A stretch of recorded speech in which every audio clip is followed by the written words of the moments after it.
그날은 평범한 오후였습니다. 아들 부부가 잠깐 집에 들렀다가 며느리가 조심스레 말을 꺼냈습니다. 어머니, 이번에 저희가 손주 용돈을 조금 모아두려고 하는데 집에 두면 혹시라도 애가 건드릴까봐 잠깐만 맡아주실 수 있을까요? 저는 흔쾌히 고개를 끄덕였습니다. 그럼 무슨 걱정을 해? 할미가 잘 보관해 줄게. 잃어버릴 일 없어. 며느리의 표정이 잠깐 풀리더니 봉투를 제 손에 건네주더군요. 그 봉투 속엔 현금이 들어 있었고 저는 제 방 장롱 속 깊숙이 넣어뒀습니다. 어릴 적부터 소중한 건 그곳에 넣어두면 안전하다고 믿어왔거든요. 며칠 동안 그 봉투에 대해선 아무 일도 없었습니다. 그런데 한 주쯤 지나던 날이었습니다. 아들네 가족이 모두 모인 자리에서 며느리가 돌연 심각한 얼굴로 저를 보더군요. 어머니, 지난번에 드린 손주 용돈 봉투 혹시 어디에 두셨어요? 저는 아무렇지 않게 대답했습니다. 방 장롱 속에 있지. 왜? 그러자 며느리의 눈빛이 이상하게 바뀌더니 자리에서 벌떡 일어나 말했습니다. 그거 없던데요? 순간 모든 시선이 제게 쏠렸습니다. 아들도 친정 쪽 식구들도 마치 무슨 큰 사건이라도 난 것처럼 저를 바라봤습니다. 저는 당황해 봉투를 확인하러 방으로 갔지만 장롱 속 봉투는 정말 사라져 있었습니다. 아니, 이럴 리가 없는데. 제 입에서 저절로 중얼거림이 나왔습니다. 그런데 며느리가 뒤따라 들어오며 차갑게 말했습니다. 어머니, 솔직히 말씀해 주세요. 혹시 쓰셨나요? 그 말에 심장이 철렁 내려앉았습니다. 뭐라고? 내가 그걸 왜 써? 제 목소리가 떨렸고 속에서 분노가 치밀어 올랐습니다. 그날 자리에서 며느리는 끝내 저를 향해 가족 모두가 듣는 앞에서 말했습니다. 그 돈 어머니가 쓰신 거 맞잖아요. 그렇지 않으면 왜 없어졌겠어요? 순간 제 머릿속이 하얘졌습니다. 그 말은 마치 저를 도둑으로 몰아가는 듯한 울림이었고 주변에 있던 사람들의 침묵이 더 크게 느껴졌습니다. 그 자리에서 아들마저 애매한 표정을 짓자 저는 억울함에 목이 메었습니다. 너까지 왜 그런 눈으로 봐? 하지만 며느리는 물러서지 않았습니다. 그럼 경찰에 신고해서 CCTV라도 확인해야죠. 결국 그날 저녁 저는 경찰서에 불려갔습니다. 신고자는 다름 아닌 제 며느리였습니다. 경찰 조사실 의자에 앉아 있는 제 모습이 얼마나 초라하고 서러운지 말로 다 할 수가 없었습니다.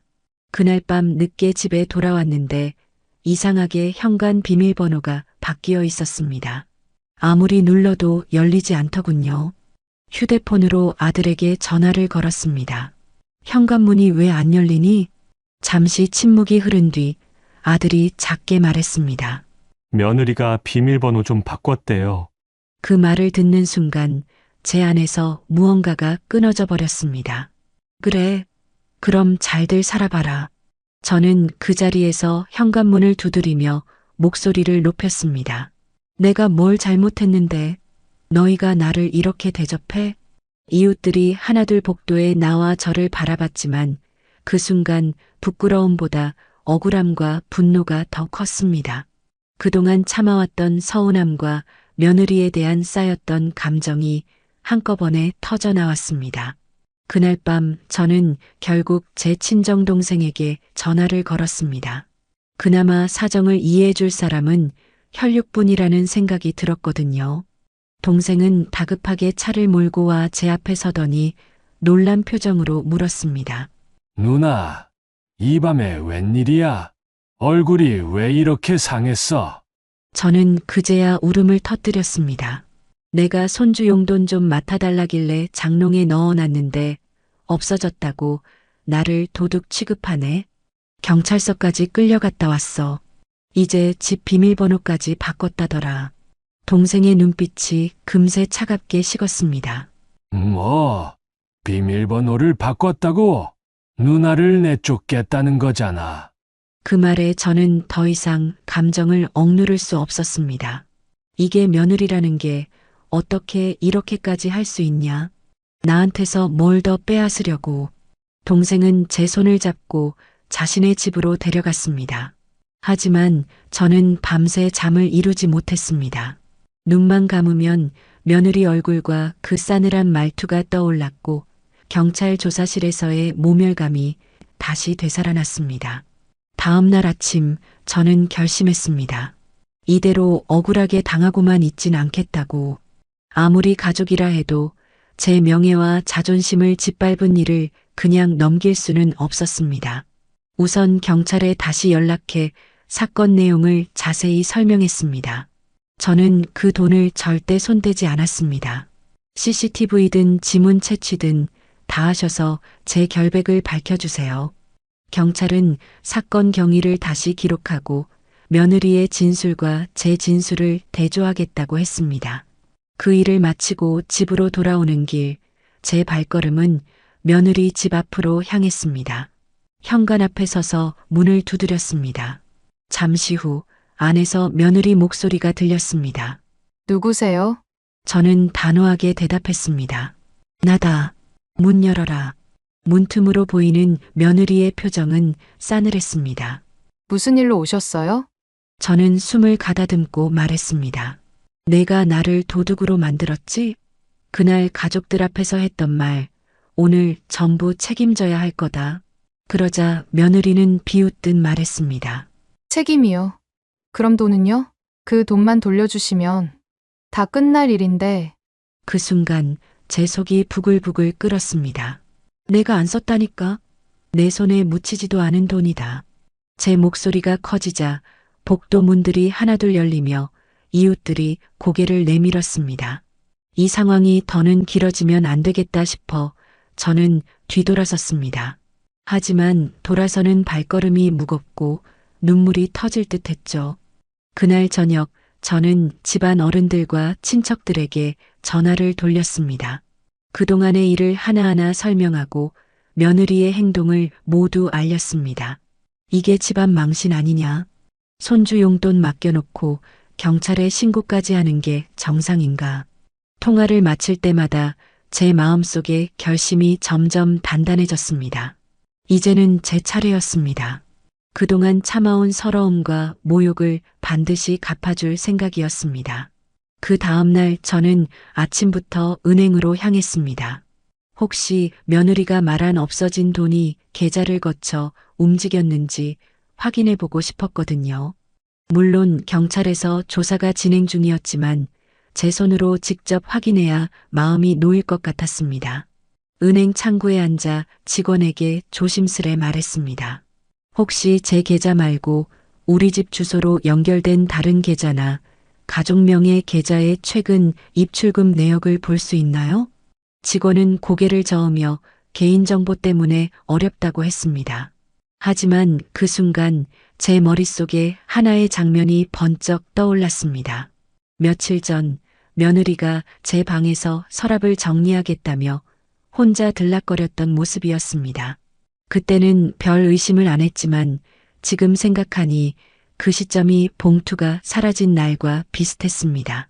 저는 은행에서 나와 곧장 집 근처 편의점으로 향했습니다. 편의점에 설치된 현금 자동 입출금기 그리고 그 위에 달린 CCTV가 떠올랐기 때문입니다. 편의점 주인에게 사정을 설명하자 그는 의아한 표정으로 저를 바라봤습니다. 며칠 전? 그날 아침에 어떤 여자가 봉투에서 돈을 꺼내 넣는 것 같았는데. 그 말에 심장이 쿵 내려앉았습니다. 주인이 말한 시간은 정확히 제가 부재 중이던 날이었고 집 열쇠를 갖고 있는 사람은 며느리뿐이었습니다. 혹시 그 영상 확인이 가능할까요? 주인은 경찰에 공식 요청이 있어야 한다며 대신 그 사실을 경찰에 전달해 주겠다고 했습니다. 저는 감사 인사를 하고 경찰서로 향했습니다. 경찰서에서 담당 형사를 만나 편의점 CCTV 건을 말하자 그는 즉시 확인 절차에 들어갔습니다. 며칠 뒤 형사가 저를 불러 이렇게 말했습니다. 어머니, 편의점 CCTV에 가족분으로 보이는 분이 현금을 입금하는 장면이 찍혔습니다. 손에 있던 봉투가 신고하신 분이 말씀하신 것과 같은 형태입니다. 그 순간 제 억울함이 조금은 풀리는 듯 했지만 동시에 참을 수 없는 분노가 치밀었습니다. 경찰은 법적 절차를 밟겠다고 했지만 저는 그것만으로는 부족하다고 느꼈습니다. 그동안 며느리가 제게 던진 모욕과 불신, 그 시선들까지 그대로 돌려주고 싶었습니다. 며느리와 다시 마주한 건 며칠 뒤 가족 모임 자리였습니다. 저는 일부러 조용히 있다가 대화가 한창 무르익을 때쯤 천천히 입을 열었습니다. 며칠 전에 경찰서에서 연락이 왔더라. CCTV에 찍혔다더구나. 내가 돈을 입금하는 장면이. 그 순간 며느리의 얼굴이 하얗게 질렸습니다.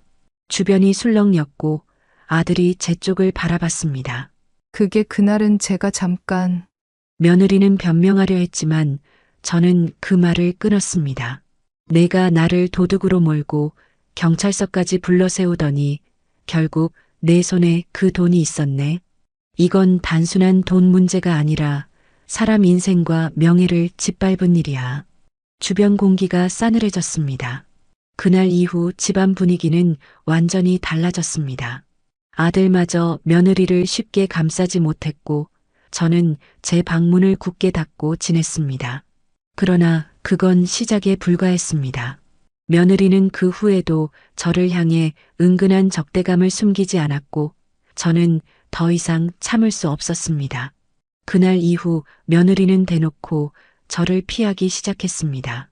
아침이면 일부러 인사도 하지 않고 제가 부엌에 들어가면 곧장 나가버렸습니다. 식사 시간에도 제 옆자리를 피했고 말소리조차 들리지 않게 조심하는 것 같았습니다. 그 침묵이 오히려 더 큰 벽이 되어 제 가슴을 답답하게 만들었습니다. 저는 억울함을 넘어서 분노가 다시 차올랐습니다. 내가 뭘 그렇게 잘못했나? 진짜 잘못한 사람은 뻔히 있는데. 며칠 뒤 저는 결심을 굳혔습니다. 그동안 집안 어른이란 이유로, 시어머니 체면이란 이유로 좋은 게 좋은 거라는 생각에 참아왔지만 이제는 아니었습니다. 내 명예를 더럽힌 일, 경찰서까지 끌고 간 수모, 그리고 현관 비밀번호를 바꾼 모욕까지.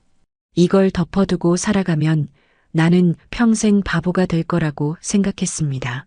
그날 저녁 아들이 퇴근하고 들어왔을 때 저는 거실 한가운데 앉아 있었습니다. 손에는 경찰에서 받은 자료와 메모가 있었습니다. 앉아봐라. 오늘은 꼭 얘기를 해야겠다. 아들은 눈치를 살피더니 조용히 제 맞은편에 앉았습니다. 너 며칠 전에 경찰에서 연락받은 거 있지? CCTV 영상 말이야. 아들이 고개를 끄덕였습니다. 응, 봤어. 근데 저는 아들의 말을 끊었습니다. 네 와이프가 뭘 했는지 너도 알잖아. 아들은 한숨을 내쉬었습니다. 어머니, 그날은 와이프가 그냥 급해서. 급해서 남의 돈을 몰래 가져가고 주인인 나를 도둑으로 만들고 경찰서에까지 신고하는 게 급해서 할 짓이냐? 제 목소리가 거칠게 올라갔습니다. 그때 방에서 나오던 며느리가 제 말을 들었는지 멈춰 섰습니다. 그만하시죠. 어차피 다 지난 일인데. 저는 그 말을 듣는 순간 제 안에서 참았던 화가 폭발했습니다. 지난 일? 너는 내 명예를 짓밟아 놓고 그게 지난 일이야? 내가 한 짓을 다 모르는 줄 알아? 며느리는 눈을 치켜뜨고 맞섰습니다. 그럼 봉투가 왜 없어졌는데요? 제가 가져갔다고만 하지 마시고 증거를 보여주세요. 저는 바로 손에 들고 있던 서류를 내밀었습니다. 이게 증거다. 내가 편의점에서 그 봉투로 돈을 입금하는 장면, 경찰이 확보한 영상이야. 그 순간 며느리의 표정이 완전히 굳어버렸습니다. 아들도 더는 말이 없었고 거실 안 공기가 숨막힐 정도로 무거워졌습니다. 저는 그 틈을 놓치지 않았습니다. 이제 집안 어른들 다 모시고 얘기하자. 나 혼자 당하고 넘어갈 생각 없다. 그날 밤 저는 친척들에게 전화를 돌렸습니다. 며느리가 한 일, 그동안 쌓였던 불만, 경찰 사건까지 모두 알렸습니다. 그리고 일요일 저녁 결국 양가 어른들이 한자리에 모이게 됐습니다. 일요일 저녁 거실 한가운데 커다란 상을 펴놓고 어른들이 자리를 잡았습니다. 저는 일부러 중앙에 앉아 한 명 한 명의 눈을 똑바로 바라봤습니다. 아들, 며느리, 그리고 며느리 친정 부모까지 모두 모였습니다. 분위기는 이미 팽팽했습니다. 누구도 먼저 입을 열지 않았고 그 정적 속에서 저는 천천히 서류 뭉치를 꺼냈습니다. 오늘 제가 이 자리를 만든 이유는 간단합니다. 제 명예를 돌려받기 위해서입니다. 모두의 시선이 제 손에 쏠렸습니다. 저는 편의점 CCTV 캡처 사진을 한 장씩 테이블 위에 내려놓았습니다. 여기 보세요. 날짜, 시간, 장소, 그리고 이 사람이 누구인지. 사진 속에는 며느리가 봉투를 들고 ATM에 돈을 넣는 모습이 선명하게 찍혀 있었습니다. 순간 며느리 친정 어머니의 얼굴이 하얗게 질렸습니다. 이게 어떻게 된 거니? 며느리는 입술을 깨물고 아무 대답도 하지 않았습니다. 저는 고개를 끄덕이며 말을 이었습니다. 이 돈은 너희가 내게 맡긴 손주 용돈이었다. 나는 그 돈을 손도 대지 않았는데 내 딸이 가져가 놓고도 날 도둑으로 몰았다. 경찰서까지 신고해서 조사받게 만들었고 집 비밀번호까지 바꿨다. 그때 며느리가 갑자기 목소리를 높였습니다. 제가 잘못했습니다. 근데 그날은 정말 급한 일이 있어서. 저는 단호하게 말을 잘랐습니다. 급하면 말을 해야지. 훔치고 거짓말을 해도 된다는 이유는 안 된다. 아들이 중간에 끼어들어 상황을 수습하려 했지만 저는 물러서지 않았습니다. 이건 단순히 돈 문제가 아닙니다. 가족 간 신뢰와 제 명예의 문제예요. 이대로 덮으면 나는 평생 도둑 취급받고 살아야 합니다. 그 자리에서 저는 며느리에게 공식적인 사과를 요구했습니다. 여기 있는 사람들 모두 앞에서, 그리고 경찰서에도 내가 거짓으로 신고한 거라고 말해라. 며느리의 손이 떨렸고 방 안은 숨소리조차 크게 들릴 만큼 조용해졌습니다. 친정 부모까지 나서서 며느리를 설득했습니다. 사과해라, 잘못했으면. 빨리 인정해야지. 한참을 버티던 며느리는 결국 고개를 숙였습니다. 죄송합니다, 어머니. 제 잘못이었습니다. 하지만 저는 그 사과 한마디로 끝내지 않겠다고 마음먹었습니다. 그동안 쌓였던 며느리의 무례함과 모욕적인 행동을 하나씩 꺼내놓기 시작했습니다. 결혼 초부터 있었던 사소한 말실수, 집안일에 대한 불성실함, 시댁 어른들을 대하는 태도까지 그동안 참아왔던 모든 것을 이날 저는 가감없이 쏟아냈습니다. 말이 길어질수록 며느리의 표정은 굳어갔고 친정 부모의 고개는 점점 더 숙여졌습니다. 아들도 차마 저를 막지 못하고 제 말을 끝까지 듣고 있었습니다. 그날 가족 모임은 예상보다 훨씬 길어졌습니다. 저는 사과를 받은 후에도 자리를 마무리하지 않았습니다. 왜냐하면 단순한 사과로는 제가 받은 모욕과 상처가 결코 사라지지 않을 것을 알았기 때문입니다. 내가 사과를 했으니 일단 받아는 두겠다. 하지만 이건 앞으로 내 태도를 바꾸라는 경고다. 제 말에 며느리는 고개를 끄덕였지만 그 표정 속엔 억울함과 불만이 여전히 깔려 있었습니다. 모임이 끝난 후 며느리 친정 부모는 조용히 제게 다가와 말했습니다. 죄송합니다, 사돈. 저희가 잘못 키운 겁니다. 앞으로 조심시키겠습니다. 저는 담담하게 대답했습니다.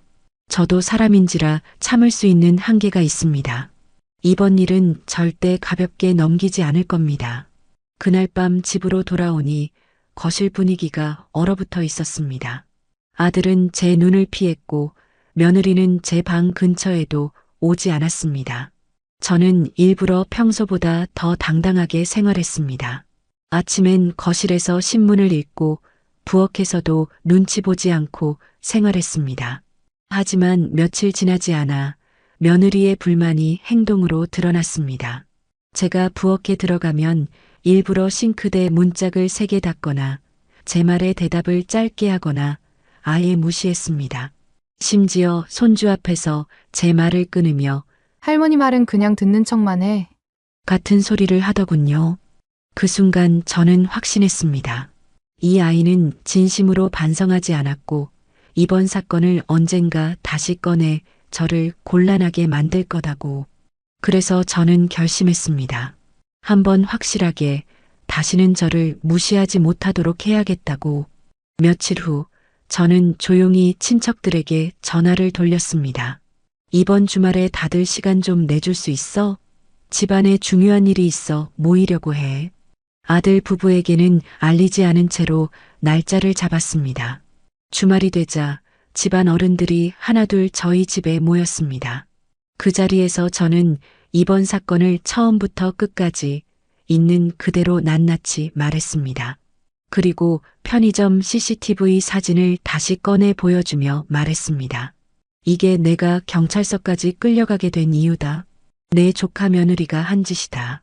방 안의 공기가 무겁게 가라앉았고 친척들의 표정이 굳었습니다. 몇몇은 고개를 저으며 그건 진짜 너무한 거다라고 중얼거렸습니다. 저는 그제야 한숨을 내쉬며 덧붙였습니다. 나는 이제 내 자존심을 지키려고 한다. 더 이상 참지 않겠다. 그날 이후 집안 분위기는 완전히 바뀌었습니다. 아들마저 저를 함부로 대하지 못했고 며느리도 눈에 띄게 조심스러워졌습니다. 그러나 그 조심스러움 뒤에는 여전히 불씨가 남아 있었습니다. 그 불씨는 오래 걸리지 않아 다시 타올랐습니다. 사건이 있은 지 한 달쯤 지난 어느 날 저는 평소처럼 거실에서 TV를 보고 있었습니다. 그런데 며느리가 부엌에서 통화를 하며 제 이름을 언급하는 목소리가 들렸습니다. 그래서 내가 억울하다고. 지금도 시어머니가 날 못 잡아먹어서 안달이야. 그 말이 제 귀에 그대로 꽂혔습니다. 순간 심장이 철렁 내려앉고 분노가 치밀어 올랐습니다. 저를 도둑으로 몰았던 사람이 이제는 피해자인 척까지 한다니. 저는 자리에서 일어나 부엌으로 향했습니다. 방금 뭐라고 했니? 며느리는 놀란 표정을 짓더니 억지 웃음을 지었습니다. 아, 어머니 그냥 친구한테 하소연 좀 한 거예요. 저는 단호하게 말했습니다. 하소연? 내가 한 짓을 생각하면 하소연할 입장인지부터 먼저 따져봐라. 그날 밤 저는 잠이 오지 않았습니다. 이대로 두면 언젠가 또 나를 모함하겠지. 그 생각이 머릿속을 떠나지 않았습니다. 그래서 저는 다음날 바로 움직였습니다.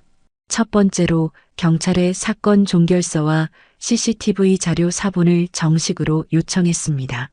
이유는 간단했습니다. 언제든 증거를 꺼내 보이며 다시는 저를 건드리지 못하게 하기 위해서였습니다. 두 번째로 집안의 주요 인물들에게 다시 한번 자료를 전달했습니다. 혹시라도 며느리가 제 얘기를 다르게 전하면 이 자료를 보고 판단하세요. 친척들 대부분이 고개를 끄덕이며 자료를 받아갔습니다.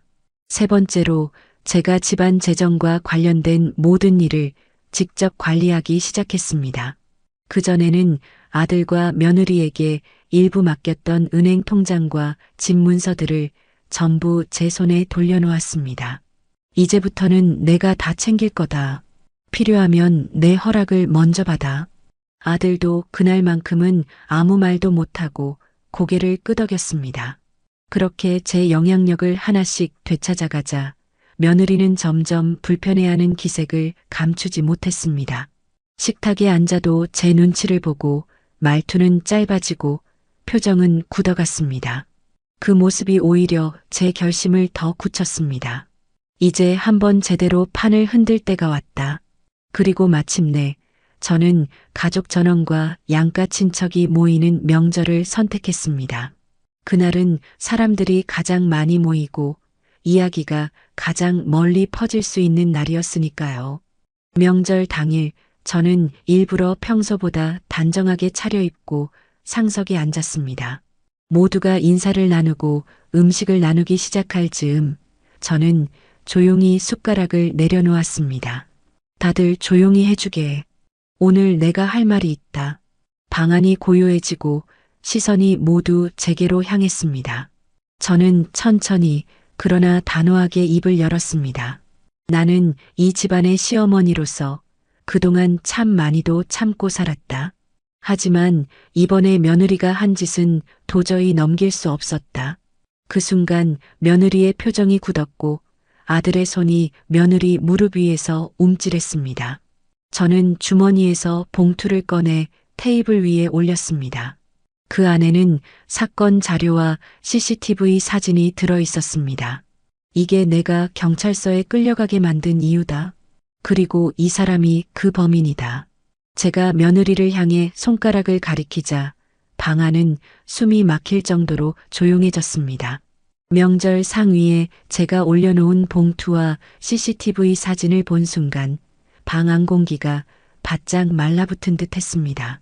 젓가락질하던 손들이 멈추고 아이들까지 조용해졌습니다.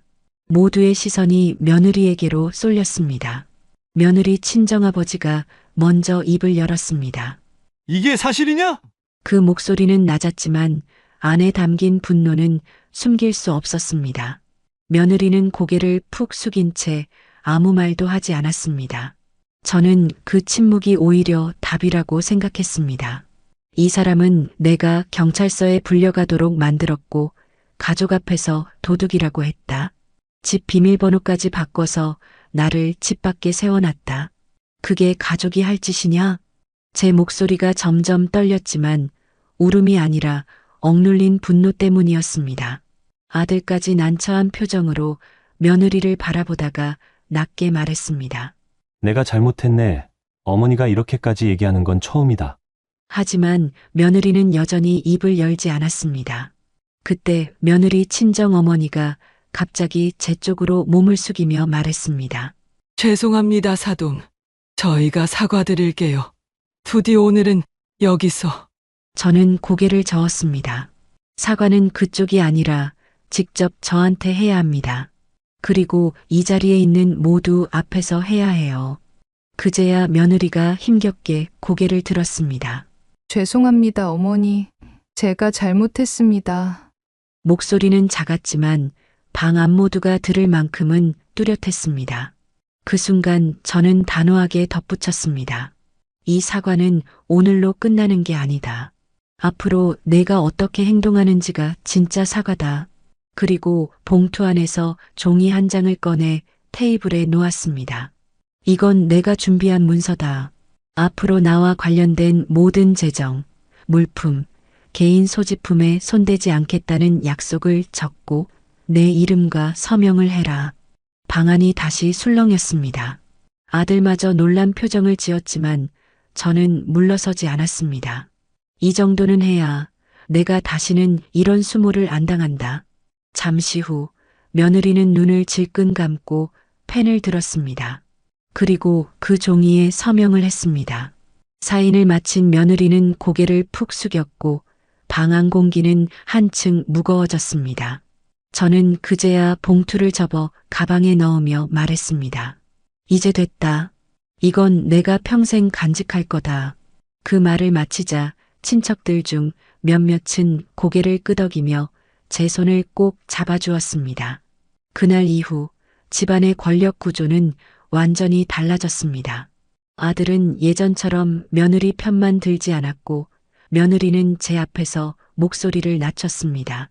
손주도 더 자주 제 방에 놀러 왔고 저와 시간을 보내는 걸 즐겼습니다.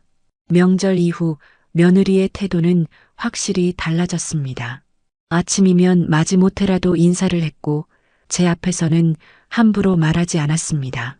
부엌에서 제가 뭘 하고 있으면 일부러 옆을 비켜주었고 예전처럼 문을 세게 닫거나 발소리를 크게 내는 일도 사라졌습니다. 하지만 저는 그게 진심에서 나온 변화가 아니라는 걸 금세 느꼈습니다. 그녀의 시선은 여전히 차갑고 말끝에는 억눌린 불만이 묻어 있었으니까요. 겉으로는 조용해진 듯 보였지만 그 침묵 속엔 다시 불붙을 기운이 감돌았습니다. 며느리가 저를 대하는 말투와 행동이 미묘하게 변하는 순간들을 저는 놓치지 않았습니다. 손주 앞에서는 일부러 저를 할머니라고 부르지 않고 그냥 저 사람이라 하거나 집안일 중에 제 몫인 부분을 슬쩍 빼놓고 하지 않는 시기였죠. 처음엔 모른 척했지만 그게 쌓이면 또 다른 폭발로 이어질 수 있다는 걸 저는 알고 있었습니다. 그래서 저는 이번엔 더 치밀하게 준비하기로 했습니다. 명절 때처럼 공개적으로 부끄러움을 주는 방법도 있지만 이번엔 집안 살림과 권한을 완전히 제 손으로 되찾아오는 쪽에 초점을 맞췄습니다. 더 이상 며느리가 제 생활에 개입할 수 없도록 구조 자체를 바꾸려 한 겁니다. 우선 집안 장보기와 음식 재료 관리를 전부 제가 맡았습니다. 그동안 며느리가 카드로 결제하던 모든 항목을 제 계좌로 돌렸습니다. 이제부터는 필요한 건 나한테 직접 말해. 내가 사서 줄 테니까. 며느리는 억지로 웃으며 내라고 했지만 표정이 굳어 있는 걸 저는 놓치지 않았습니다. 또한 집안 대청소를 빌미로 제 방과 거실, 주방의 수납장을 전부 새로 정리했습니다. 그 과정에서 며느리가 몰래 챙겨놓은 물건이나 영수증, 쓸데없는 명세서를 하나도 빠짐없이 제 손에 넣었죠. 그 자료들은 혹시 모를 상황에서 또 다른 증거가 될 수 있으니까요. 저는 당당하게 손주와 보내는 시간을 늘렸습니다. 며느리가 뭐라 할 수 없을 만큼 당당하게 학교 시간에 제가 직접 데리러 가고 주말에는 함께 외출했습니다. 손주는 제 품에서 편안해했고 그 모습이 며느리에게는 불편한 자극이 되는 것 같았습니다. 이렇게 조금씩 제자리를 되찾고 영향력을 넓혀가면서도 저는 다음 단계의 진짜 뒤집기를 준비했습니다. 그건 단순히 며느리를 제압하는 게 아니라 앞으로는 아예 저를 건드릴 수 없는 구조를 만드는 일이었습니다. 제가 준비한 진짜 뒤집기 계획의 첫걸음은 재산 구조를 손보는 일이었습니다. 그동안 집 명의와 일부 예금이 아들 이름으로 되어 있었는데 저는 그것이 언제든 며느리 손에 들어갈 수 있는 위험 요소라고 생각했습니다. 그래서 조용히 아들을 불러 얘기했습니다. 이제는 우리 집안 재산을 정리해야겠다. 혹시라도 불미스러운 일이 생기면 내 아버지와 내가 평생 모은 걸 엉뚱한 사람이 가져갈 수 있다. 아들은 처음엔 꺼려했지만 저는 경찰 사건 때 겪은 수모와 며느리의 행동을 다시 들려주며 설득했습니다. 내가 아내를 믿는 건 내 자유지만 나는 내 노후와 명예를 지켜야 한다. 결국 아들은 동의했고 저는 법무사 사무실을 찾아가 상담을 받았습니다. 그 자리에서 저는 몇 가지 조언을 들었습니다. 첫째, 재산을 제 명의로 옮기거나 혹은 신탁 형식으로 관리해 제 동의 없이는 아무도 건드릴 수 없게 만드는 것. 둘째, 집안 내 가정과 귀중품 목록을 작성해 법적 소유권을 명확히 해두는 것. 며칠 후 저는 그 조언대로 모든 절차를 밟았습니다. 이 사실을 며느리는 전혀 모르고 있었죠. 그저 평소처럼 제 눈치를 보며 조용히 지내는 척했을 뿐입니다. 다음 단계는 집안의 중심 역할을 완전히 제 손으로 가져오는 것이었습니다. 명절 음식 준비, 친척 모임 주도, 손주 교육 등 그동안 며느리가 하던 역할을 하나씩 제가 맡았습니다. 처음엔 며느리가 불편한 기색을 드러냈지만 주변 어른들이 역시 어머니가 하셔야 맛이 나지라며 저를 지지하자 그녀도 억지로 물러설 수밖에 없었습니다. 그 과정에서 저는 일부러 며느리를 곤란하게 만드는 상황을 만들기도 했습니다. 예를 들어 손주 학교 행사에 제가 먼저 참석 의사를 밝혀 그녀가 갈 자리를 빼앗거나 가족 모임을 제 집에서 열어 모든 진행권을 제가 쥐는 시기였습니다. 겉으로 보기엔 단순한 참여 같았지만 실상은 제 영향력을 강화하고 며느리의 존재감을 줄이는 전략이었죠. 그러던 어느 날 며느리가 부엌에서 전화 통화를 하는 걸 또 듣게 됐습니다. 이제 어머니가 집안 모든 걸 다 쥐고 있어. 숨이 막혀 죽겠다니까. 그 말이 제 귀에 박히자 저는 다시 한번 결심이 굳어졌습니다. 좋아. 이번에는 내가 숨이 막히는 게 아니라 아예 꼼짝 못하게 만들어주지. 그래서 저는 마지막으로 결정적인 한 수를 준비했습니다. 그건 바로 양가 어른들과 친척들 앞에서 집안 재산과 살림에 대한 권한을 공식적으로 제가 갖고 있다는 선언을 하는 것이었습니다. 그 자리는 단순한 모임이 아니라 앞으로 며느리가 저를 건드릴 수 없게 만드는 선언식이 될 계획이었죠. 그 선언식은 겉으로는 단순한 가족 저녁 모임처럼 꾸몄습니다. 아들 부부, 손주, 그리고 양가 친척 몇 명을 초대해 식사를 준비했죠. 식탁 위에는 제가 정성껏 만든 음식들이 놓였고 모두가 웃으며 식사를 시작했습니다. 분위기가 어느 정도 무르익었을 때 저는 천천히 자리에서 일어섰습니다. 다들 오늘 와줘서 고맙네. 내가 오늘 이 자리를 마련한 데는 이유가 있어. 모두가 숟가락을 내려놓고 제 말을 기다렸습니다.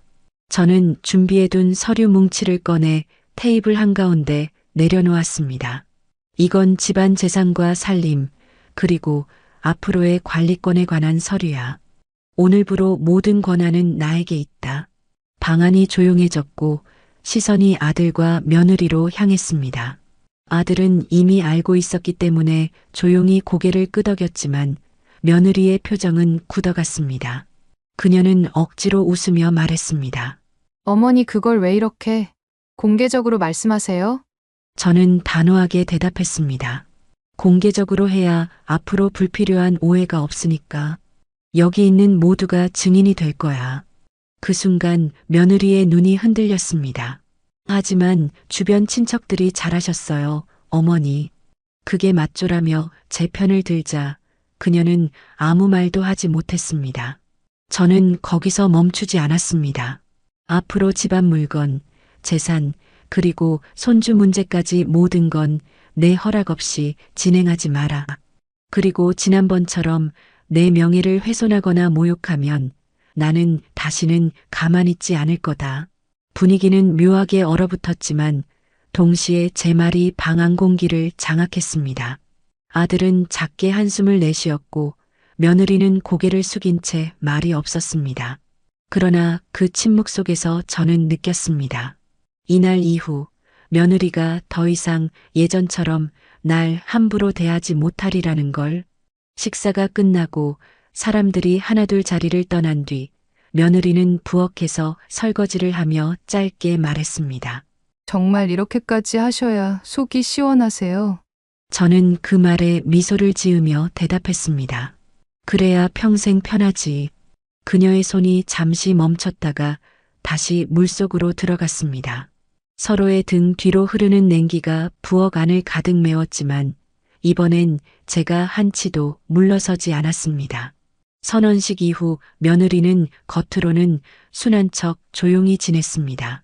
아침 인사도 하고 부엌에서 저를 보면 억지로라도 웃음을 지었죠. 하지만 그 웃음 뒤에 숨겨진 속내를 저는 너무나 잘 알고 있었습니다. 그건 마치 폭풍 전의 고요 같았습니다. 며칠이 지나자 작은 변화들이 눈에 띄기 시작했습니다.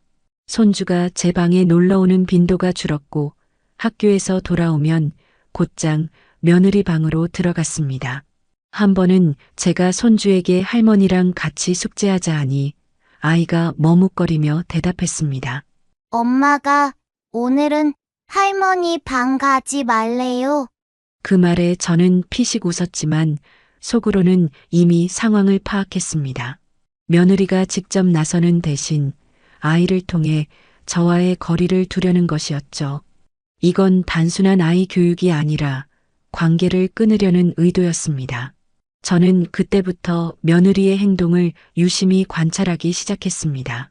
가끔 전화 통화를 하며 제 이름을 낮게 언급하는 목소리, 부엌에서 재빨리 숨기는 장부와 메모지, 그리고 손주 앞에서 일부러 제 이야기를 빼놓는 모습까지.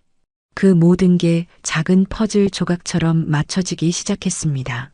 그리고 결정적인 순간이 왔습니다. 저녁 식사 준비 중 며느리가 장을 봐온 영수증을 식탁 위에 두고 잠시 자리를 비웠는데 그 안에 제 이름으로 된 물품 주문 내역이 있었습니다. 그건 분명 제가 모르는 사이에 제 명의로 결제된 것이었죠. 순간 제 심장이 세게 뛰었습니다. 이건 또 다른 함정일 수 있다. 저는 바로 영수증을 챙겨 제 방으로 들어갔습니다. 그리고 전화를 걸어 그 물품이 어디로 배송됐는지 확인했습니다. 놀랍게도 배송지는 우리 집이 아닌 며느리 친정집 주소였습니다. 그 순간 저는 확신했습니다. 겉으로는 조용한 척했지만 며느리는 여전히 나를 곤란하게 만들 방법을 찾고 있었던 겁니다. 그래서 저는 마음속으로 또 하나의 계획을 세웠습니다.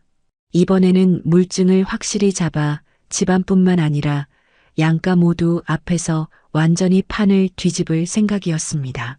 저는 영수증 한 장만으로는 부족하다는 걸 알았습니다. 그래서 며느리의 행동을 조용히 더 추적하기로 했습니다. 우선 집안 택배 도착 알림을 제 휴대폰에도 오게 설정했고 카드사 앱에 접속해 제 명의로 이뤄지는 모든 결제 내역을 실시간으로 확인할 수 있도록 변경했습니다. 그 후 며칠 동안은 아무 일도 없었습니다. 겉으로는 평온했고 며느리도 평소처럼 집안일을 하고 있었습니다. 그러나 일주일쯤 지나자 이상한 결제가 또 하나 찍혔습니다. 상품명은 주방가전 세트였고 금액은 결코 작지 않았습니다. 저는 바로 그 결제 내역을 캡처하고 카드사에 전화했습니다. 이 물건은 어디로 배송되나요? 상담원의 대답은 며칠 전과 똑같았습니다. 며느리 친정집 주소. 그 순간 저는 더 이상 망설이지 않았습니다. 즉시 카드사의 요청에 결제 내역과 배송지를 명확히 기재한 문서를 발급받았고 그 서류를 경찰서에 가져가 상담했습니다. 담당 경찰은 제 이야기를 듣고 명예 도용 가능성이 있다고 판단해 정식 진술을 받았습니다. 저는 그 자리에서 며느리의 이름과 가족관계 그리고 이전 경찰 사건까지 모두 설명했습니다. 이제 물증은 충분했습니다. 하지만 저는 곧바로 공개하지 않고 더 효과적인 타이밍을 기다렸습니다. 가장 사람들이 많이 모이는 날, 그리고 며느리가 절대 피하지 못하는 자리여야 했습니다. 그 기회는 예상보다 빨리 찾아왔습니다. 바로 다음 달에 있을 집안 어른 생신 잔치 자리였습니다. 양가 친척들이 다 모이는 자리였고 며느리도 당연히 참석해야 했습니다. 저는 잔치 전날 경찰에서 발급받은 사건 접수 확인서와 카드사 결제 기록, 그리고 배송지 내역을 봉투에 넣었습니다. 그리고 그 위에 굵게 글씨를 썼습니다. 이번엔 내가 끝까지 밝힌다. 생신 잔치날 저는 일부러 평소보다 더 단정하게 차려입고 일찍 도착했습니다. 손에는 두꺼운 서류 봉투가 들려 있었고 속에는 제가 준비한 모든 증거가 차곡차곡 들어 있었습니다. 양가 친척들이 하나둘 모이기 시작했고 분위기는 처음엔 웃음과 담소로 가득 찼습니다. 잔치가 무르익어 생신 축하 노래까지 마친 뒤 사람들이 케이크를 자르고 있을 때 저는 조용히 자리에서 일어섰습니다. 잠깐, 오늘 내가 꼭 해야 할 말이 있다. 순식간에 방안이 조용해졌고 모두의 시선이 제게 향했습니다. 저는 서류 봉투를 식탁 위에 올려놓으며 말을 이었습니다. 여기 있는 자료는 최근 한 달간 내 명의로 결제된 내역과 배송지 기록이다. 그리고 이건 경찰서에서 발급받은 사건 접수 확인서다. 사람들이 술렁였고 며느리의 얼굴이 하얗게 질렸습니다. 보시다시피 물건은 전부 우리 집이 아니라 며느리 친정집으로 갔다. 결제 명의는 전부 나였다. 저는 결제 내역과 배송지를 큰 소리로 읽어내려갔습니다. 주방가전 세트, 생활용품 묶음, 그리고 고급 식기 세트까지 모두 며느리가 산 것으로 보이는 품목이었고 금액은 적지 않았습니다. 이번엔 단순한 오해라고 할 수도 없다. 왜냐면 내 카드로 결제한 걸 내가 직접 경찰에 신고했으니까. 그 말에 양가 친척들 사이에서 탄식과 한숨이 터져 나왔습니다. 며느리 친정어머니가 다급히 말했습니다. 사돈, 혹시라도 오해가 있을 수 있으니 저는 단호하게 고개를 저었습니다. 오해라면 경찰이 이렇게 사건 접수를 하지 않았겠죠. 그리고 이건 두 번째입니다. 지난번 CCTV 사건 기억하시죠? 그 순간 방안 공기가 얼어붙었습니다. 모두가 지난번 일을 떠올렸고 몇몇은 고개를 절레절레 흔들었습니다. 아들마저 고개를 들지 못한 채 침묵했습니다. 저는 마무리처럼 말했습니다. 이제는 더 이상 참지 않습니다. 앞으로 이런 일이 또 발생하면 저는 가족이라는 이름으로 덮지 않고 법적으로 끝까지 갑니다. 그 말에 며느리는 입술을 깨물며 아무 말도 하지 못했고 친정 부모는 연신 고개를 숙였습니다. 분위기는 잔치 자리라고 할 수 없을 만큼 무거워졌지만 저는 후회하지 않았습니다. 왜냐하면 그날 이후로 며느리가 제 앞에서 더는 감히 대들지 못했으니까요. 그날 생신 잔치가 끝난 뒤 집안의 공기는 이전과 전혀 달라졌습니다. 아들은 평소보다 훨씬 무거운 표정으로 집에 들어왔고 며느리는 한마디도 하지 않은 채 곧장 방으로 들어가 문을 닫아버렸습니다. 손주는 제 눈치를 보며 제 방 문 앞까지 왔다가 다시 돌아가 버렸습니다. 그날 밤 거실에서 물을 마시고 있는데 아들이 조심스레 나왔습니다. 어머니, 오늘 일은 좀. 저는 그의 말을 끊었습니다. 내가 무슨 말을 하든 상관없다. 난 이미 한 번은 참았고 두 번째는 넘겼다. 하지만 세 번째는 절대 안 된다. 아들은 한숨을 쉬며 고개를 떨궜습니다. 아내도 잘못한 건 알 텐데 왜 이렇게까지 하는지 모르겠어요. 저는 냉정하게 대답했습니다. 왜냐면 잘못을 알고도 똑같은 짓을 했으니까. 그건 고치겠다는 뜻이 아니라 나를 얕본다는 거다. 그 대화 이후 아들과 며느리 사이는 눈에 띄게 어색해졌습니다. 식사 자리에서도 둘 사이에 말이 줄었고 며느리는 집안일을 하면서도 아들에게 시선을 주지 않았습니다. 그 긴장감은 손주에게까지 전해졌습니다. 손주는 점점 제게 의지하려는 모습과 엄마 눈치를 보며 저와 거리를 두려는 모습이 동시에 보였습니다. 저는 그 모습을 보며 마음이 무거웠지만 물러설 수는 없다고 생각했습니다. 왜냐하면 한번 물러서면 다시 제 명예와 권한을 지키기 어려울 테니까요. 그래서 저는 손주와의 시간을 더 늘렸습니다. 학교 끝나면 제가 직접 데리러 가고 주말에는 가까운 공원이나 도서관에 함께 갔습니다. 그럴 때면 손주는 환하게 웃으며 제 손을 꼭 잡았습니다. 하지만 집에 돌아오면 그 웃음은 금세 사라졌습니다. 며느리가 부르는 목소리에 아이의 어깨가 움찔하는 걸 여러 번 봤으니까요. 그러던 어느 날 저는 우연히 며느리가 전화를 하는 걸 들었습니다. 엄마, 이제 진짜 같이 살아야 할 것 같아요. 더는 이렇게는 못 버티겠어요. 그 짧은 한마디에 저는 즉시 상황을 이해했습니다. 이제 며느리가 친정과 상의해 무언가 결정을 내리려 한다는 걸. 그날 밤 저는 제 방에서 조용히 앉아 다음 수를 고민했습니다. 만약 며느리가 정말로 집을 나가겠다고 한다면 그것도 제 계획 안에 넣어야 했습니다. 그게 자발적이든 제가 만들어낸 결과든 이번에는 반드시 제 손으로 결론을 내릴 생각이었습니다. 며느리의 전화 내용을 들은 후 저는 더욱 경계심을 높였습니다.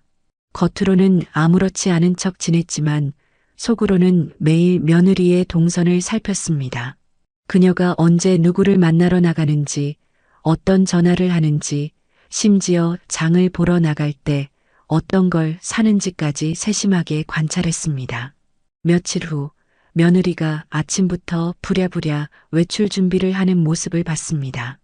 옷차림이 평소 장을 보러 갈 때보다 훨씬 단정했고 화장도 꼼꼼히 한 상태였습니다. 저는 괜히 부엌에서 설거지하는 척하며 귀를 기울였습니다. 응. 오늘 얘기 다 끝내자. 그래야 준비할 시간도 있으니까. 그 짧은 말만으로도 저는 확신했습니다. 오늘이 바로 며느리가 큰 결정을 내리는 날이라는 것을. 그날 오후 며느리는 집을 나섰고 저는 곧장 제 외투를 걸쳤습니다. 멀찍이서 그녀의 뒤를 따라가자 그녀는 버스를 타고 도심 쪽으로 향했습니다. 도착한 곳은 부동산 사무실이었습니다. 창문 너머로 보니 며느리 친정 어머니와 부동산 중개인이 함께 앉아 있었습니다. 그 장면을 본 순간 제 머릿속에서 모든 퍼즐이 맞춰졌습니다. 아마도 집을 팔거나 제 명의 재산에 손을 대려는 계획이었을 것입니다. 저는 바로 휴대폰을 꺼내 그 모습을 사진으로 찍고 시간을 기록했습니다. 그리고 곧장 아들에게 전화를 걸었습니다. 지금 내 아내가 어디 있는지 알아? 부동산에서 내 장모랑 같이 있다. 아들은 당황한 목소리로 그럴 리가라고 했지만 저는 단호하게 말을 잘랐습니다. 직접 와서 봐라. 내가 지금 눈으로 보고 있다. 잠시 후 아들이 부동산 앞에 도착했고 안에서 회의 중이던 며느리와 장모는 굳은 표정으로 나왔습니다. 그 자리에서 저는 대놓고 말했습니다. 또 무슨 수작을 부리려 했는지 다 알고 있다. 이번엔 사진까지 찍었으니까 부인하지 마라. 장모는 당황하며 손사래를 쳤습니다. 아니에요. 오해예요. 그냥 집 근처 전세 알아본 거예요. 하지만 저는 믿지 않았습니다. 전세를 알아보면서 왜 내 이름이 들어간 서류를 들고 있었는지 그것부터 설명해라. 그 순간 며느리의 표정이 굳어졌고 아들은 더 이상 아무 말도 못했습니다. 저는 그 자리에서 한마디로 못을 박았습니다. 앞으로 내 재산과 관련된 모든 일에 손대면 그 순간 내 친정이든 어디든 전부 법으로 가겠다. 부동산 앞에서의 대치 이후 며느리는 며칠 동안 거의 말을 하지 않았습니다. 집안일도 최소한만 하고 식사 때도 고개를 숙인 채 말없이 밥만 먹었습니다. 하지만 그 침묵이 오래 갈 거라고는 생각하지 않았습니다. 그녀의 성격상 언젠가는 쌓인 불만을 터뜨릴 게 뻔했으니까요. 그 예상은 일주일도 채 지나지 않아 현실이 됐습니다. 저녁 식사 중 아들이 물을 한 잔 마시려는 순간 며느리가 갑자기 말을 꺼냈습니다. 나 이렇게는 더 못 살겠어. 아들은 젓가락을 내려놓고 며느리를 바라봤습니다. 무슨 소리야 갑자기? 어머니가 매일 나를 감시하고 내 일에 간섭하고 이제는 나를 범죄자 취급까지 하잖아. 그 말에 저는 천천히 숟가락을 내려놓았습니다. 내가 한 일을 생각해봐라. 내가 왜 감시를 했는지. 하지만 며느리는 물러서지 않았습니다. 감시가 아니라 통제잖아요. 나 숨도 못 쉬겠어요. 아들은 양쪽 눈치를 보며 한숨을 내쉬었습니다. 둘 다 좀 진정해. 그 순간 저는 아들을 향해 목소리를 높였습니다. 내가 중간에서 제대로 못하니까 이런 일이 반복되는 거다. 내 아내가 내 재산에 손대려 했고 경찰 사건까지 있었는데 내가 그걸 다 봐놓고도 이렇게 말하냐? 아들은 난처한 듯 머리를 감싸쥐었습니다. 그러니까 서로 좀 물러서라고. 나도 힘들어. 그러자 며느리가 바로 받아쳤습니다. 나보고 나가라는 거야? 차라리 그렇게 해. 방 안의 공기가 얼어붙었고 저는 잠시 침묵하다가 담담히 말했습니다. 내가 원하면 그렇게 해라. 다만 내 집에서 나가려면 내가 건드린 모든 일에 대해 명확히 정리하고 가라. 그 말이 끝나자 며느리는 벌떡 일어나 방으로 들어가 버렸습니다. 문이 세게 닫히는 소리가 거실에 울렸고 아들은 깊은 한숨을 내쉬며 그 뒤를 따라갔습니다. 그날 밤 두 사람의 방에서는 낮게 주고받는 말다툼 소리가 새어나왔습니다. 무슨 말을 하는지는 정확히 들리지 않았지만 아들이 그건 내가 잘못했잖아 라고 말하는 순간 며느리의 목소리가 한층 날카로워졌습니다.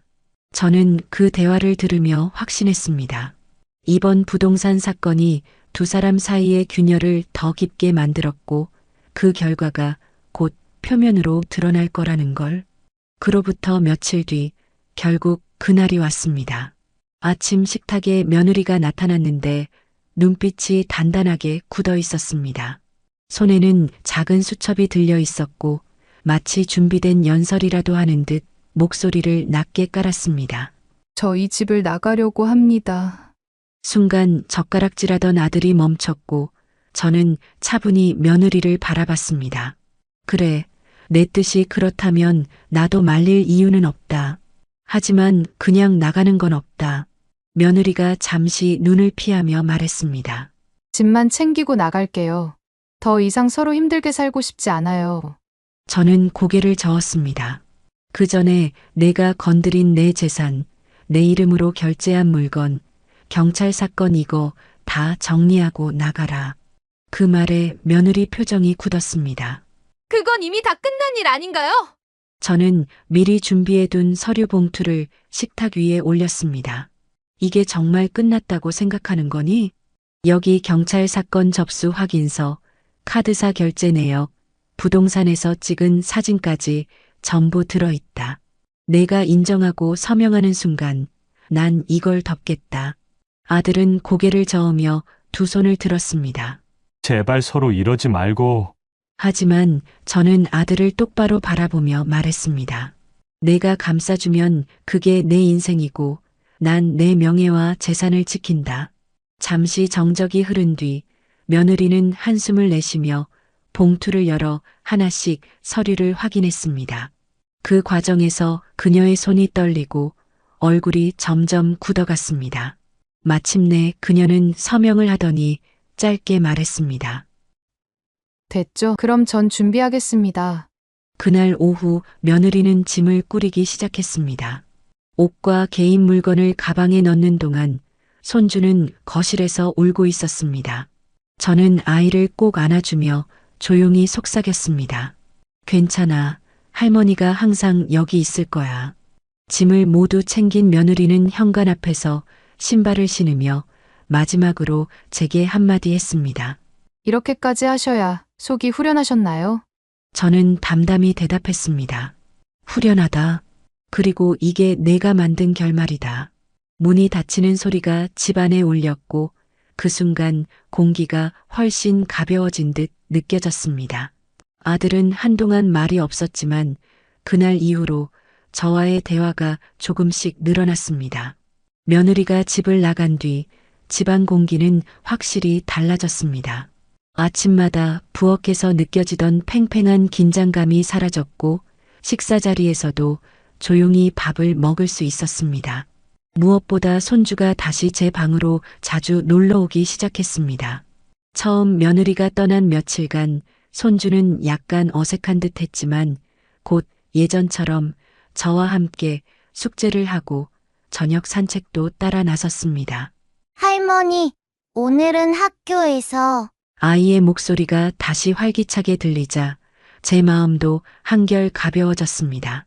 아들은 퇴근 후 집에 들어오면 말수가 조금 늘었고 가끔 제게 조심스럽게 이런 말을 하기도 했습니다. 어머니, 요즘은 집이 좀 편하죠? 저는 짧게 고개를 끄덕이며 대답했습니다. 그래, 숨통이 트인다. 하지만 밖에서 들려오는 소식이 없을 리 없었습니다. 며느리가 친정에 머물고 있다는 이야기는 금세 귀에 들어왔고 심지어 몇몇 친척을 통해 그녀가 저를 두고 이런저런 말을 하고 다닌다는 얘기도 들었습니다. 시어머니가 날 쫓아냈다. 재산 때문에 싸움이 났다 같은 말이 돌고 있었죠. 그 소식을 들었을 때 저는 화가 나기보다 오히려 담담했습니다. 이미 예상했던 일이었고 저는 필요한 증거와 자료를 모두 갖고 있었으니까요. 혹시라도 그쪽에서 더 큰 소리를 낸다면 언제든지 법적으로 대응할 준비가 되어 있었습니다. 한 번은 며느리 친정어머니가 전화를 걸어왔습니다. 사돈, 이제 그만 서로 감정 풀고 화해하는 게 어떨까요? 저는 차분히 대답했습니다. 감정이 문제가 아니에요. 신뢰가 깨진 건 다시 붙일 수 없습니다. 그리고 그건 그쪽 딸이 만든 일이에요. 그 대답 이후로는 더 이상 화해 이야기는 나오지 않았습니다. 저는 오히려 그 틈을 이용해 제 생활과 손주와의 시간을 더 단단히 다져나갔습니다. 아이와 함께 요리를 하거나 방과 후 학원에 데려다주는 일까지 도맡아 했죠. 며느리가 집을 떠난 지 석 달쯤 지났을 때였습니다. 그동안 조용하던 분위기에 작은 파문이 일기 시작했습니다. 아들이 어느 날 퇴근 후 저를 조심스럽게 불렀습니다. 어머니 사실 아내가 다시 집으로 돌아오고 싶다고 합니다. 그 말에 저는 젓가락을 내려놓고 아들을 똑바로 바라봤습니다. 왜? 무슨 이유로? 아들은 잠시 머뭇거리다가 대답했습니다. 아이 때문이라고 해요. 떨어져 지내는 게 힘들다고. 저는 속으로 피식 웃음이 났습니다. 아이 때문이라니 그 말이 반은 진심일 수 있겠지만 나머지 반은 분명 생활의 불편함이나 다른 이유일 겁니다. 내가 어떻게 생각하는지가 중요하다. 넌 진심으로 다시 함께 살고 싶은 거냐? 아들은 깊은 한숨을 내쉬었습니다. 솔직히 모르겠습니다. 하지만 아이가 조금 외로워하는 건 사실이에요. 그 대화를 나눈 뒤 저는 며칠 동안 아무 말 없이 지켜봤습니다. 그러던 중 며느리 쪽에서 친척을 통해 제게 화해하자는 메시지를 은근히 흘렸습니다. 이제 다 잊고 예전처럼 지내면 안 되겠느냐는 말과 함께요. 저는 그 메시지를 들은 순간 결심이 섰습니다. 만약 돌아온다면 이번에는 제가 정한 규칙과 조건을 반드시 지키게 해야 한다는 것. 그래야 예전 같은 일이 반복되지 않을 테니까요. 그래서 아들에게 말했습니다. 내 아내가 정말 돌아오고 싶다면 3가지 조건을 지키겠다고 약속해야 한다. 아들은 놀란 표정으로 물었습니다. 조건이요? 첫째, 재산과 관련된 일에는 일절 관여하지 않는다. 둘째, 내 명예를 훼손하는 말이나 행동을 절대 하지 않는다. 셋째, 집안 규칙을 어기면 즉시 나간다. 아들은 난감한 표정을 지었지만 끝내 고개를 끄덕였습니다. 알겠습니다. 전해볼게요. 며느리에게 조건을 전한 지 이틀 뒤 아들이 퇴근하자마자 제 방으로 들어왔습니다. 손에는 작은 메모지가 들려 있었고 표정은 어딘가 굳어 있었습니다. 어머니, 아내가 조건을 다 지키겠다고 합니다. 저는 메모지를 받아들고 차분히 읽었습니다. 거기엔 제 조건 3가지가 또박또박 적혀 있었고 맨 아래에는 며느리의 이름과 서명이 있었습니다. 서명은 했네. 하지만 글씨로만 약속하는 건 쉽다. 저는 메모지를 접어 서랍에 넣으며 아들을 바라봤습니다. 내가 증인이 돼야 한다. 내 아내가 이 약속을 어기면 이번엔 내가 나서서 내 편을 서야 해. 아들은 잠시 말을 잇지 못하다가 고개를 끄덕였습니다. 네, 알겠습니다. 그로부터 며칠 뒤 며느리가 집에 돌아왔습니다. 현관문이 열리자 손주가 제 방에서 뛰어나와 엄마 품에 안겼습니다. 그 모습에 잠깐 마음이 흔들렸지만 저는 표정을 바꾸지 않았습니다. 어서 와라. 간단한 인사만 하고 자리를 피해 주었습니다. 그날 저녁 식사 자리에서 며느리는 조심스러운 태도로 제 앞에 앉았습니다. 앞으로는 어머니 말씀 잘 듣겠습니다. 그 목소리가 진심인지 형식적인 인사인지는 알 수 없었지만 저는 고개를 끄덕이며 짧게 대답했습니다. 그래, 잘 지켜보겠다. 그 후 며느리는 처음 몇 주 동안 정말 조심스레 행동했습니다. 집안일도 부지런히 하고 제 앞에서는 불필요한 말은 삼갔습니다. 하지만 시간이 조금 지나자 예전의 기운이 서서히 스며들기 시작했습니다. 어느 날 부엌에서 설거지를 하던 며느리가 전화를 받으며 낮게 웃었습니다. 아니, 이제는 그냥 그러려니 해? 그래도 내가 원하는 건 다 하고 있잖아. 그 한마디에 제 귀가 번쩍 열렸습니다. 원하는 건 다 하고 있다라 그 말이 의미하는 건 뭘까? 저는 아무렇지 않은 척했지만 속으로는 다시 경계심을 높였습니다.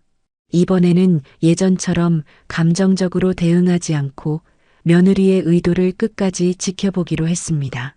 며느리가 돌아온 지 2달이 지나자 그동안 억눌렸던 그녀의 태도가 조금씩 변하기 시작했습니다. 처음엔 사소한 말투 변화였지만 저는 그 작은 균열을 놓치지 않았습니다. 예를 들어 식탁에서 아들이 물을 부탁하면 예전엔 곧장 가져다 주던 며느리가 이번엔 느릿하게 움직이며 한숨을 내쉬곤 했습니다. 또 손주 앞에서 제 말을 은근슬쩍 무시하는 듯한 반응을 보이기도 했습니다. 할머니 말씀은 그냥 참고만 해라는 식의 말투였죠. 처음엔 그저 피곤해서 그런가 싶었지만 며느리가 전화를 받을 때 들리는 대화 내용을 몇 번 듣고 나니 확신이 섰습니다. 응. 내가 원래 하고 싶던 건 다시 하고 있어. 어머니는 모를 거야. 그 말 속엔 은근한 비아냥이 섞여 있었고 저는 그 순간 마음을 굳혔습니다. 이번엔 예전처럼 즉각적으로 맞받아치지 않았습니다. 대신 며느리의 말과 행동을 모두 기록하기 시작했습니다. 언제, 어떤 상황에서 무슨 말을 했는지, 심지어 표정까지 세세하게 적어두었죠. 그리고 며느리가 집안 물건과 재정에 조금이라도 손을 대려는 움직임을 보이면 즉시 제가 먼저 처리했습니다. 장보기, 요금 납부, 손주 용돈까지 전부 제 손에서 관리했습니다. 그건 내가 할게라는 말을 습관처럼 반복하며 그녀가 개입할 여지를 차단한 겁니다. 며느리는 처음엔 대수롭지 않게 여겼지만 시간이 지날수록 불편해하는 기색이 역력했습니다. 그러던 중 저는 우연히 쓰레기통 속에서 한 장의 종이를 발견했습니다. 거기엔 며느리 필체로 적힌 메모가 있었는데 내년 봄 친정 이사 준비라는 글자가 눈에 띄었습니다. 날짜와 몇 가지 물품 목록까지 세세히 적혀 있었습니다. 그걸 보는 순간 저는 속으로 미소를 지었습니다. 이번에도 분명히 무언가 계획이 있다는 뜻이었으니까요. 하지만 이번에는 그녀가 움직이기 전에 제가 먼저 판을 짜고 주도권을 완전히 쥘 생각이었습니다. 그 메모를 본 날부터 저는 본격적으로 며느리의 움직임을 추적하기 시작했습니다. 겉으로는 아무렇지 않게 지냈지만 그녀가 외출하는 시간과 동선, 만나고 오는 사람까지 하나도 놓치지 않았습니다. 며칠 후 며느리는 장을 본다고 나갔다가 2시간 넘게 돌아오지 않았습니다. 그날 밤 그녀가 들고 온 장바구니 속에는 생활 필수품보다 포장되지 않은 서류 봉투가 하나 들어 있었습니다. 저는 모른 척했지만 봉투 겉면에 찍힌 부동산 로고를 확인하고 속으로 확신이 굳어졌습니다. 이튿날 저는 바로 그 부동산에 전화를 걸어 상담 의뢰자가 우리 집 며느리인지 확인했습니다. 직원은 조심스럽게 인정했고 상담 내용이 친정 근처 전세 계약과 관련된 것이었다고 말했습니다. 그 순간 지난 몇 달간의 퍼즐이 완전히 맞춰졌습니다. 저는 서랍 속에 모아둔 모든 기록, 전화 통화 내용 메모, 그녀가 했던 말, 쓰레기통에서 나온 메모, 그리고 부동산 확인 내용을 하나의 파일로 정리했습니다. 그리고 주말 가족 모두가 모인 저녁 자리에서 그 파일을 식탁 위에 올렸습니다. 이게 내가 그동안 준비해온 거다. 다시 나갈 거면 이번엔 내 허락 없이 한 발자국도 움직이지 마라. 며느리는 얼굴이 창백해졌고 아들은 눈을 질끈 감았습니다. 그만 좀 하세요라는 아들의 말에도 저는 멈추지 않았습니다. 나는 이 집의 주인이다. 내 재산과 내 가족 문제에 손 떼면 그 순간 가족이고 뭐고 없다. 그 말에 며느리는 한참을 말없이 있다가 결국 낮은 목소리로 말했습니다. 네, 알겠습니다. 그날 이후 며느리는 확실히 달라졌습니다. 외출도 줄었고 제 앞에서 불필요한 말은 하지 않았습니다. 손주와의 관계도 이전보다 훨씬 부드러워졌고 아들 역시 제 의견을 먼저 묻기 시작했습니다. 저는 제 자리에 앉아 손주가 웃으며 제 무릎에 앉아 있는 모습을 보며 속으로 생각했습니다. 이제야 집안이 제자리로 돌아왔다. 비록 오랜 시간 갈등과 싸움이 이어졌지만 결국 저는 제 명예와 재산 그리고 가정을 지켜냈습니다. 그리고 한 가지 확실히 알게 됐습니다. 가족이라도 아니 가족일수록 지켜야 할 선과 규칙은 반드시 존재한다는 것을